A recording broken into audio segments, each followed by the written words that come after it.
Vous savez, on peut être assis à côté et ne pas vivre les mêmes réalités. Quand vous allez à l'hôpital, tous ceux qui sont assis là, chacun son malade. Alors, je veux vous parler de cette femme, parce que je suis en train de parler de saisir la visitation divine. L'un des problèmes que nous avons, nous les chrétiens, c'est que nous attendons que Dieu vienne agir dans nos vies. Mais il y a des moments où ce n'est pas nous qui devons attendre Dieu, c'est Dieu qui nous attend. Jésus était debout. Cette femme avait un problème. Ce n'était pas Jésus qui devait aller chez cette femme. Cette femme devait réfléchir sur comment aller toucher Jésus. Les gens sont assis dans leur vie, dans leur bassesse. Ils ont des problèmes, mais ils continuent à vivre le christianisme, ça ne les dérange pas, c'est normal. Mais ce qui ne te dérange pas ne te change pas. Je reprends. Ce qui ne te dérange pas ne te change pas. Pendant 12 ans, les femmes sont là. Les hommes ne peuvent pas comprendre ça. Les hommes ils pissent partout, ils urinent partout. Mais les femmes, une femme qui perd le sang pendant 12 ans, tu n'as même pas la force d'être au milieu de d'autres femmes. La Bible déclare qu'elle a pris son argent, elle est allée chez les médecins, chez les charlatans, rien ne s'est passé. Elle a utilisé toutes ses réserves et elle s'est rendue compte que, humainement parlant, il n'y avait pas de solution. Mais la Bible déclare qu'elle a entendu que Jésus était là. Elle s'est dit, si je loupe ce gars-là, c'est la maladie à vie. Vous savez, aller dans une foule pendant qu'on est en état d'impureté, fallait la lapidation. Ça veut dire que si on attrapait cette femme, si un gars comme Pierre, parce que Pierre il était réactif, si Pierre captait seulement la main de la maman, c'était le couteau même. Elle est venue, elle est rentrée dans la foule. Viens-moi la foule. La foule était en train d'être agitée. Vous savez, si vous avez l'esprit de la foule, vous n'allez pas recevoir la grâce. Oui, mes amis, celui qui est dans la foule ne reçoit pas la visitation. Mes amis, la foule, tout le monde touche Jésus. Mais il y a des gens qui touchent Jésus seulement. Elle voulait toucher la guérison. Il y avait beaucoup de malades, pasteur.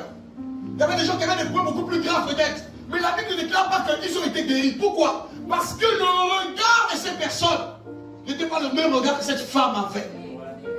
Vous êtes à l'église, vous vous comportez comme des gens de la foule. Vous écoutez la parole, vous partez. Alors le message était bien ce matin, vous partez. Vous remplissez les cahiers, vous partez. Vous jetez le cahier sur le livre, vous revenez, vous l'ouvrez le prochain dimanche. Et vous allez devenir des pharisiens, des scribes. Mes amis, je ne suis pas venu à l'AFM pour former des scribes et des pharisiens. Des gens qui ont les cahiers remplis et des vies minables. C'est pas possible.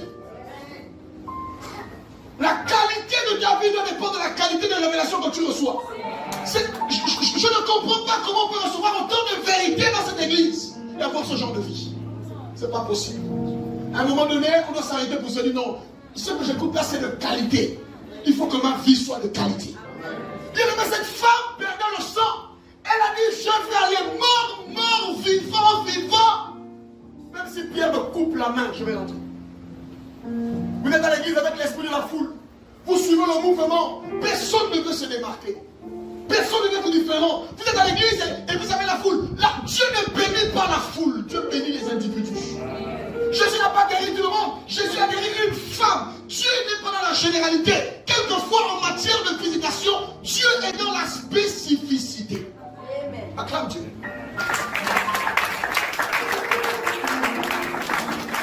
Tu ne cherches pas Dieu sérieusement.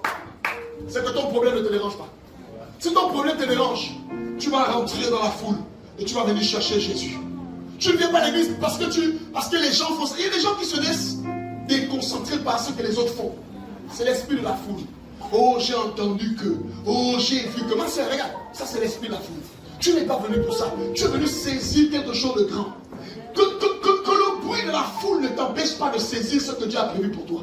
Que le bruit de la foule ne t'arrête pas, ne t'amène pas à changer tes objectifs. Tu n'es pas venu ici là pour que les gens se comportent bien. Tu es venu ici pour rencontrer le Seigneur. Moi je me suis converti dans une église où les gens vivaient dans les publicités plus. Il y avait des homosexuels dans l'église. Des lesbiennes dans l'église. C'était pas connu, c'était pas caché, c'était connu. Non mais sérieusement. C'est ça qui a fait de moi ce que je suis. Quand je vais le droit, je ferme mes oreilles à toutes vos conneries. Je me concentre sur Jésus. La Bible dit, ayez les regards fixés sur Jésus. C'est le chef, le consommateur de votre foi.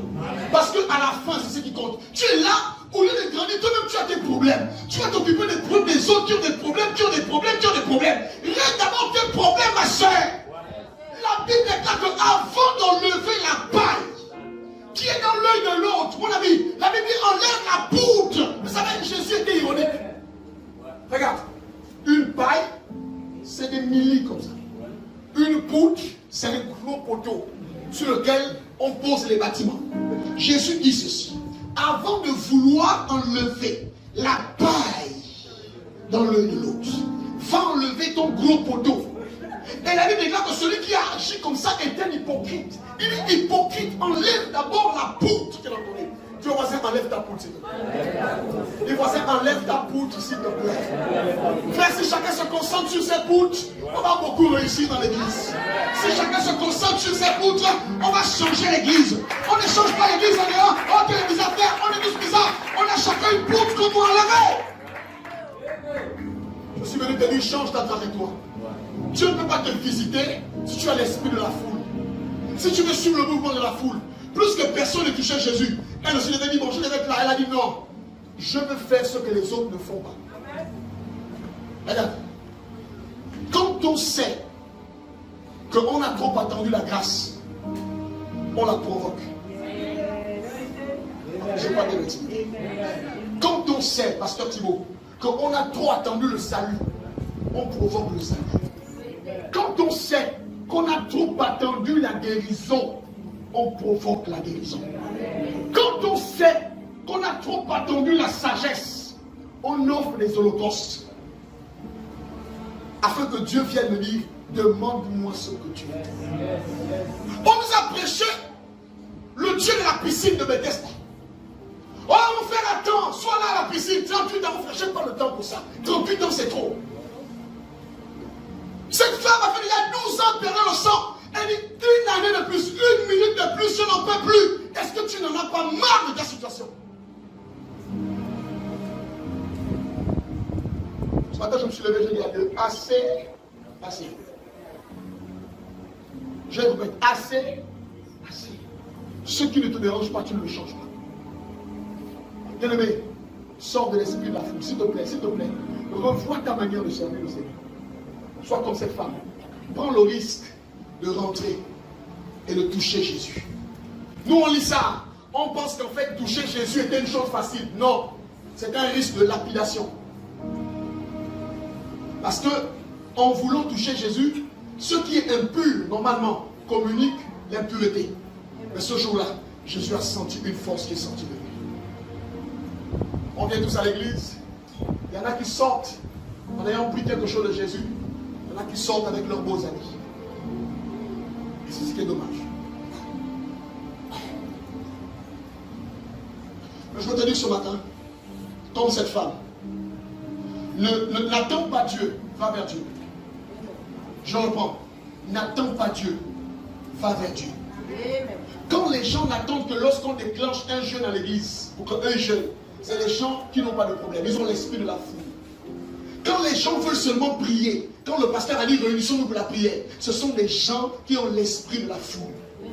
Quand les gens veulent donner à Dieu, c'est moi qu'on dit, c'est la période des sacrifices. Papa, ce sont des gens qui ont l'esprit de la foule. Quand on n'a pas l'esprit de la foule, on se démarque. On vient prier même quand les gens n'ont pas envie de prier. On jeûne même quand l'église ne jeûne pas. On vient à l'église seul.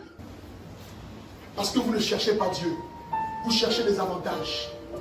Vous cherchez des petites bénédictions sur lesquelles vous allez vous agripper. Écoute-moi très bien, j'en parlerai d'ailleurs. Tu vis aujourd'hui les efforts de la grâce que tu as fait hier. Tu vivras demain les efforts de la grâce que tu fais aujourd'hui. Je reprends. Le peu d'options que tu as là, c'est ce que tu as eu il y a hier là-bas qui te permet de te maintenir. Si tu ne fais rien aujourd'hui, regarde, ta vie spirituelle va faire comme ça. C'est pourquoi tu dois changer ça. C'est pourquoi tu dois être révolutionné dans ton esprit. C'est pourquoi tu dois dire non, moi je ne veux pas de ça dans ma vie. Acclame le Seigneur.